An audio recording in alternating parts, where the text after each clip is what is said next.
Just want to thank, all the people that put this together, Ally, Tip Off. I mean, anytime you can make our players smile and laugh and have a good time, from the time that we stepped off the bus until we went to the gift suites, till we walk in our locker room, and there's just always something there, just a reminder of where women's basketball is. We appreciate you treating us like a sport. We appreciate you running a first-class game for us. I mean, I know we're probably the closest team here, but I know you made every team feel like it was their home court. So I really appreciate that, and I appreciate all our fans and of all the teams that came out and created an environment in which we all can be proud of.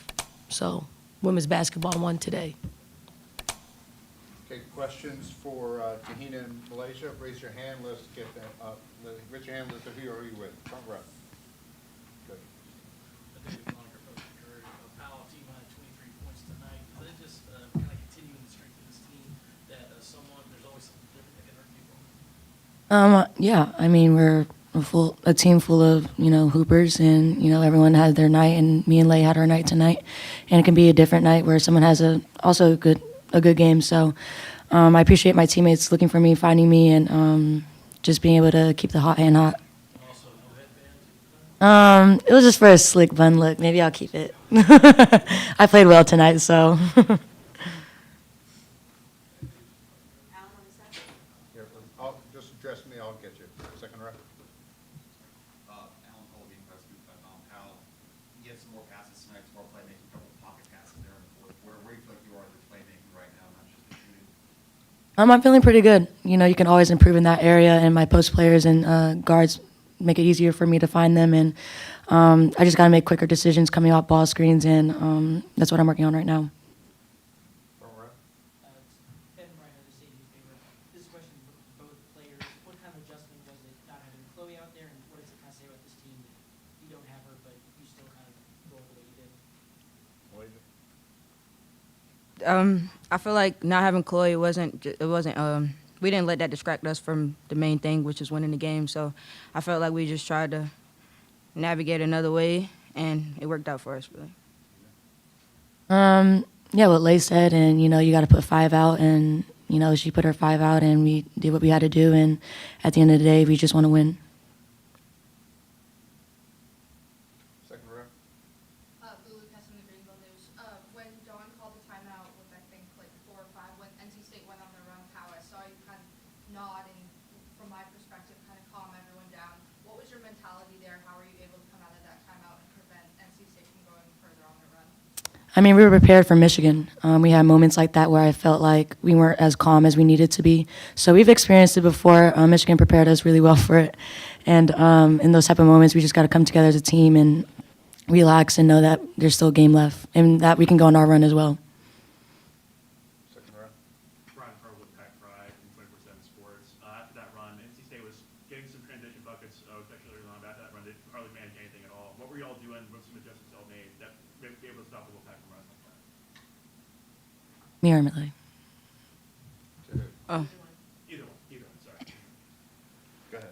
I think we just kind of focused on the main thing, which was defense, and settled down and found our man and really realized that it could be a close game if we let off the gas pedal. So it kind of made us realize that we need to lock in and we need to win this game. Front row again. David Collier again. Leia, Joyce had a pretty good game tonight. She also had 8 turnovers. You kind of been in that boat where you're the high-ranking freshman coming in and maybe struggling just a little bit. Do you talk to her at all about, just how to handle that transition? Not really, because Joyce is a great player, and I know what she's capable of, and I know that every time she's given a chance, she's going to prove herself. And I just really kind of tell her, just keep pushing, keep going. You're great, and I just keep reminding her every day how great she is as a player and how good of a person she is off the court. But she's good, for sure. Third row. Dick Cox, Cox Sports Broadcasting. Pal, can you talk a little bit about that back and forth early in the game, but midway in the second quarter? It seemed like you got the transition game going and were able to kind of get out to the lead you did right before halftime and to start the third quarter. Yeah, we knew it was going to be a battle right from the get-go, and it was a close game, and We knew that our transition offense was going to get there, and once we got those buckets, then we knew we were settling in, and then once we settle in, it was game over. Last question for the players. If I could ask both of you, Coach Staley referenced the win for women's basketball tonight, the environment, but even the fact that this event was really to platform women's sports. What was your perspective on the vibe, the environment here? Te-Hina. I loved it. It was such a great experience, and just seeing everyone smile and enjoy their time here, and being able to, have a great day with each other. It's really fun, and I'm really excited to see where women's basketball is heading. Not even women's basketball, but women's sports in general. And I'm just really excited, and I loved it, and yeah. Yeah, what she said. No, it was amazing though. Like the gift suite, that was amazing. Just seeing how much they actually took the time to think of the gifts that they gave us was very thoughtful, and we were very happy for those. And also just when we got here at the game, we see how many people was here and the environment, how loud they were. It just made us realize that women basketball is growing, and can't wait to see how much it grows. All right, thank you. Head Thank back you. and check out your gifts.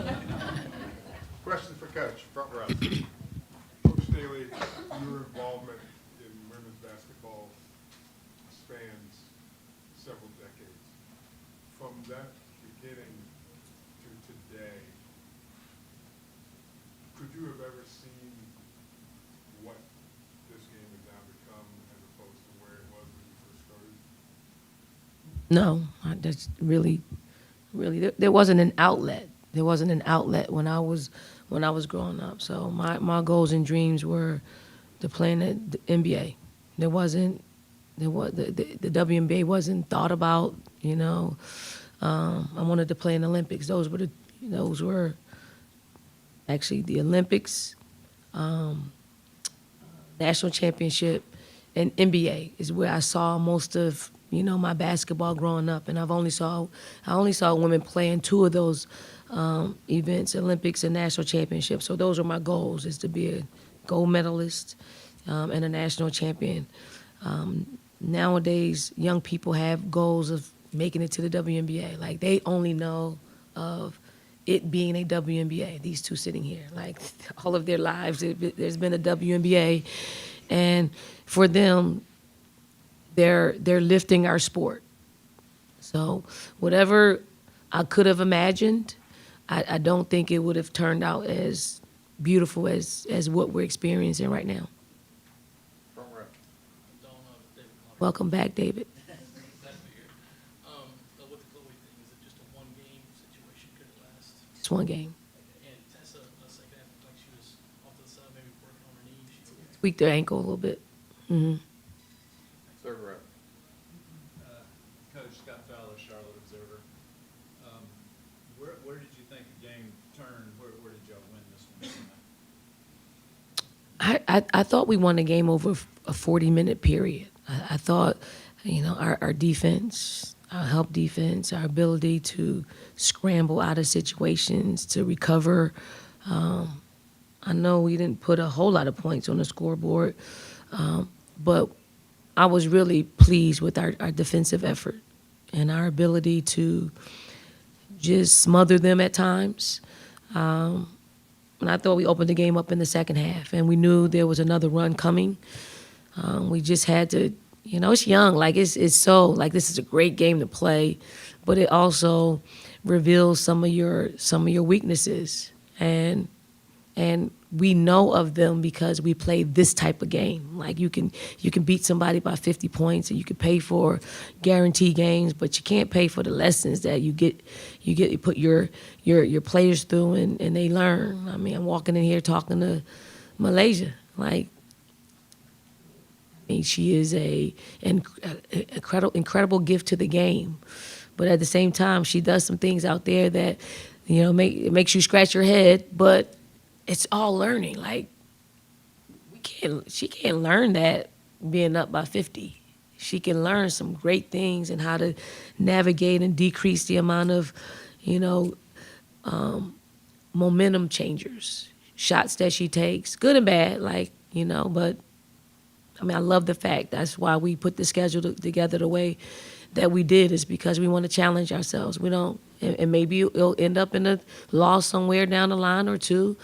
But we're working towards playing in March and in April, in November and December. Back left, cameras. Chaz, Coach ABC Columbia. Raven on Friday at practice, she talked about how, the guards and players are going to be responsible how they play against Michigan. What did you think about how they responded, maybe how 7 points in the fourth quarter? Responded well. I mean, they responded. I think we got back Tuesday morning from Vegas, had Tuesday off, came back Wednesday, and we discussed exactly what was going on and why. And once we were able to get that out, we moved forward. They responded well on Wednesday. We had Thursday off, and Friday, Saturday we prepped for North Carolina State. And this is our norm. Like Michigan wasn't, and nothing. We don't want to take anything from Michigan. They made us play that way. Like they forced us to play that way. But this is a team. This is a scrappy team that we're used to seeing because those are the habits that we formed. Again, cameras. Ken Gaskins, WBTV here in Charlotte. I know you got a lot of familiarity with this city, you hold a special place in your heart, and you kind of touched on it in your opening statement. But I'm curious how different it was having a tip-off game here so close to home compared to Vegas or Paris and things like that, where the fans can travel, and having a big-time event down in the Carolinas so close to home. How did that kind of impact the experience for this team? Well, I mean, we're very fortunate that no matter where we go, our fans are coming. Like they're coming, and the fact that we are just right up the street, the fact that I spend many summers here, really enjoy this city. They've embraced me, I've embraced them, and to see my career come full circle, to be so close to Charlotte again, never would I imagine would I be here in this capacity coaching, like coaching, really coaching, and it being my 25th year coaching. So I think it's a great venue. It's a great opportunity for women's basketball, and I'm just so happy that they selected us to be a part of this. Back row. Yeah, Nick North on North Carolina Public Radio. About a month ago, Tim Phillips, the commissioner of the ACC, said the interest for Charlotte to host a women's Final Four is high. I'm just curious, from your perspective today, someone who played for the WNBA team in the city, what did you make of how the city got behind this game? And as someone who's been to a lot of Final Fours, do you think this would be an appropriate venue for your Final Four? Yeah, if Allah can host it, well, I mean, it'll be incredible. But I think this is a sample of, what this city can do.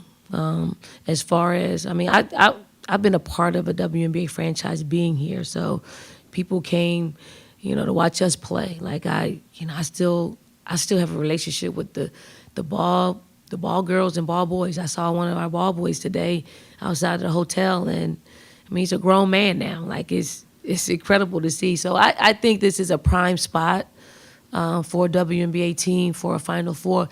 Anything that women are doing, you see the city. They just embrace the game, and I can't wait to see if I can go out there and see what the next game looks like. Last question, front row. Yeah, Robert Glenn, it's Back Sports, man. Just your impressions of NC State. I know this is early in the season. They're kind of in a transition with the front court. Just your impressions of them and what do you think they can be this year? Yeah, hard guards. I mean, anytime you got great guards like they have, they're going to give you a shot. Like the bigs are going to get better. I mean, they just lack some experience. We've been there. Several of our bigs lack experience. So it's. I mean, if you got they played a small lineup to get back in the game in the fourth quarter. So until their bigs get up to speed, they're going to be a force to be reckoned with.